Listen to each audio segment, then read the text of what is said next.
अस्सलाम वालेकुम दोस्तों, कीअं आहियो? उमेद तव्हां सभु ठीकु हूंदो। तव्हांखे ॿुधाइण वारा आहियूं ज़ार ज़िंदगी जी 63 एपिसोड में छा थियण वारो आहे।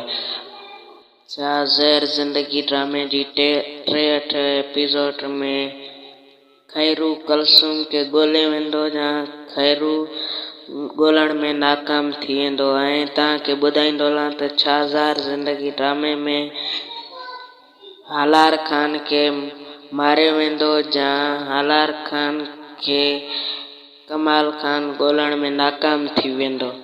ऐं तव्हांखे ॿुधाईंदो हलां ज़ार ज़िंदगी ड्रामे में छा मीरा ऐं रब्बन जी शादी थींदी या ज़ार ज़िंदगी ड्रामे में लुकमान ऐं मीरा जी शादी थींदी। ज़हर ज़िंदगी ड्रामे में तव्हांखे ॿुधाईंदो हलां त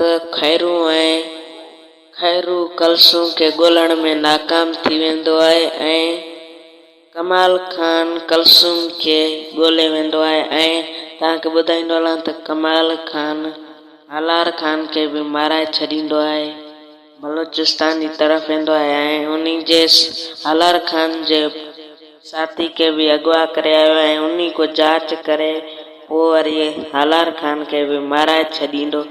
जीअं तव्हांखे ॿुधाईंदो हलां त तव्हांखे पहिरियों मां ॿुधायो त हालार ख़ान ड्रामो छॾे चुको आहे, इन जे करे हालार ख़ान खे मारियो वेंदो। ऐं तव्हांखे ॿुधाईंदो हलां त इहो कमेंट में लाज़मी ॾसींदा त छा रबन ऐं मीरा जी शादी थींदी या लुकमान ऐं मीरा जी शादी थींदी।